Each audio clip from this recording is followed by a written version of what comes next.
Hey guys, it's Gus, and we have a new mod coming supposedly in just over 2 weeks. And with new gears comes new build changes.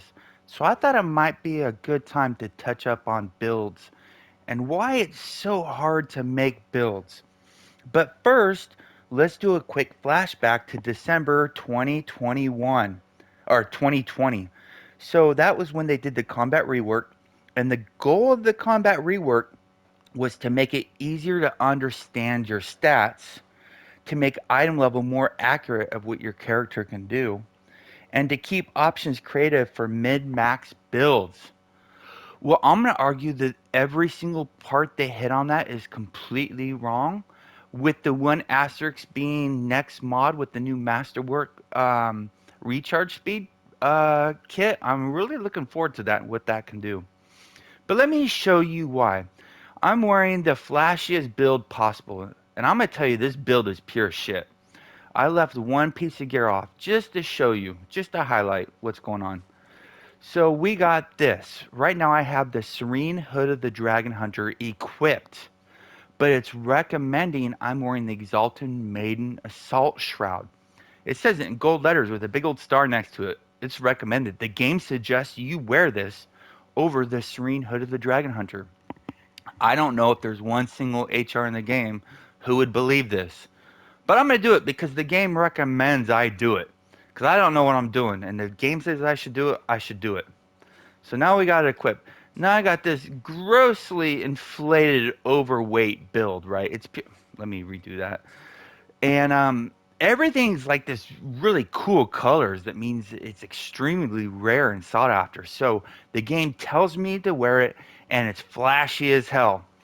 Well, I'm gonna let you know if I wear this in any type of scenario in unscaled content, whether it be MTOS or Tiamat or Demo or Zemnid's Reliquary. I don't even know how to say that word.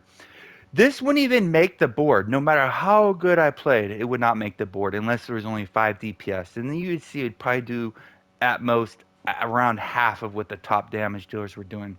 It's unbelievably bad how bad this build is. And the game's recommending I do it. And then when we go over here to stats, this is a very common misconception that we see on Facebook all the time when people take their stat pictures, or you'll get it from somebody in your guild or alliance, or you see it on Discord or Reddit. They'll say, "How do I look?" and they'll send a picture of their stats. I'm going to argue that these 5 stats right here, these 5 offensive stats for DPS, is so unbelievably misleading. And I'm going to tell you why I think that. First of all, the most important stat is not listed here. It lists power, accuracy, combat advantage, crit strike, and crit severity. Those are not the most important stats in the game. The most important offensive stat in the game is outgoing damage. But check this out. Outgoing healing, action point gain, there's no physical damage boost, but that only applies to one little thing. That's from like your strength. I believe that's from your strength stat. But this nowhere does it tell your outgoing damage. And outgoing damage is just as powerful as power. So if you have 60% power and 60% outgoing damage, both stats are doing the exact same for your damage. But there's a big difference between the two. When this power hits 90%, any stat I put over that does absolutely nothing for your build. Outgoing damage does not have a cap. So when I hit 90% outgoing damage and I put 10 more and I'm at 100% outgoing damage, my damage is going up. But if I'm at 100% power, my damage is not going up. I have wasted 10% offensive stats. And it's a real shame because the most important stat in a DPS's arsenal is nowhere in our stat page. I know this is very arguable. Okay, damage is probably our most important offensive stat because this is the baseline for where all our damage comes from, and it comes from our specific role as a DPS. We get 120% of our outgoing, yeah, 120% of our base item level plus any other modifiers. which we're seeing on some of the recent weapons. For example, um, actually, damage 125, and that 125 goes right there into this right there. So this is very important, but it's misleading because if you're trying to get this number as high as possible in the current state of the game, your build will underperform. What this does not show is your outgoing damage, but there's other stats, other things that this stat sheet does not say, and that is actual damage. There are so many sources of damage we have in this game that are nowhere on your stat sheet.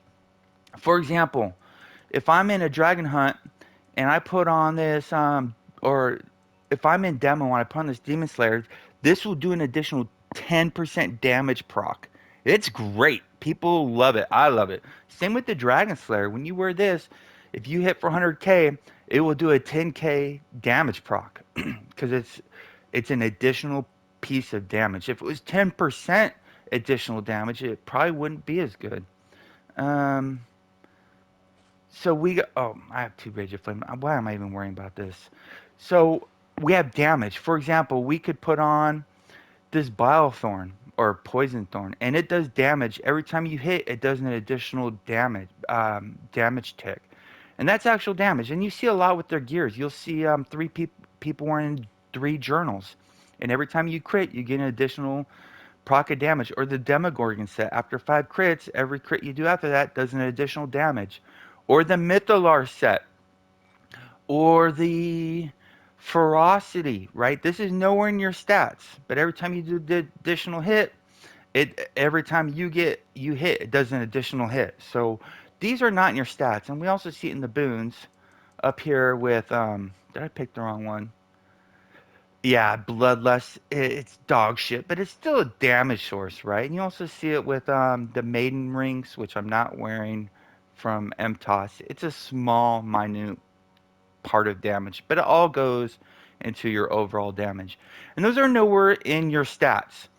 So far, the stat page has been misleading because it doesn't show our most important stat, outgoing damage, which is very arguable. Base damage probably is. So our second most important damage source, outgoing damage, is not there. It also doesn't show any additional damage sources like the ones we just covered.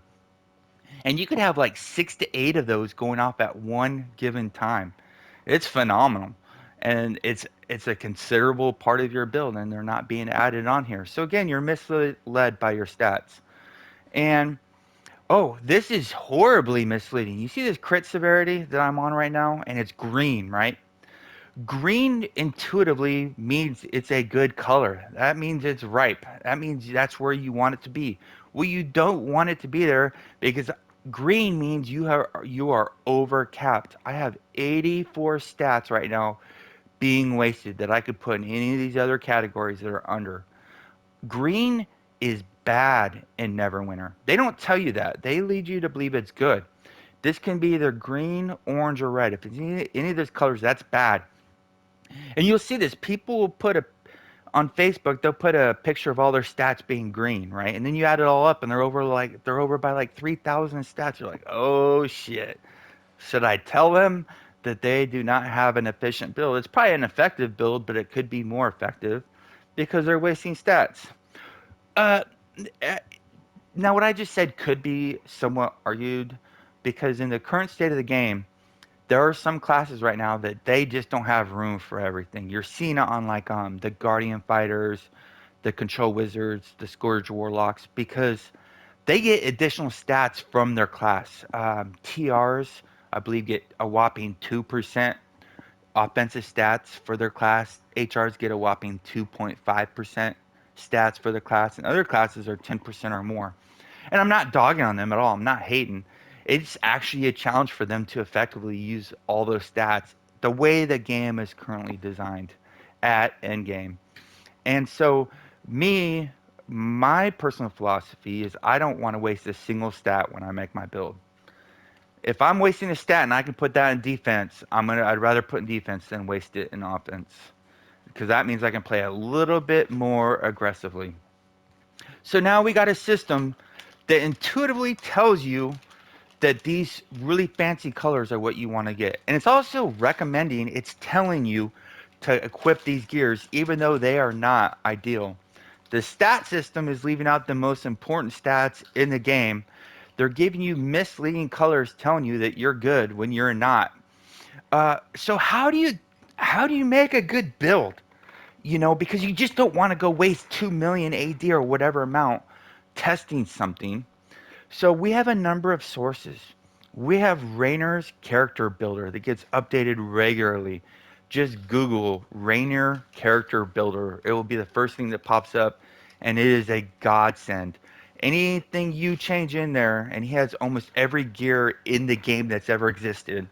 You can put that in there, and it will tell you how, if that will improve your build or it will decline your build's productivity. So we got that. We got Neverwinter Hub, Jane's website. And there is a calculator, and you can put on any offensive stat or remove any offensive stat, and it will tell you how much your damage will increase or decrease based off that amount. Because some people will ask themselves, should I go with 7% accuracy or 5% crit severity? And the calculator will tell you which one you should be using. Uh, but those are all great tools, but they don't have every single thing you need to know in the game. I don't know if the character builder, you know, takes into account the damage that ferocity is doing. It might. I don't know. I'm just throwing that out there as an example. So not every single possible factor that goes in your overall damage is in there.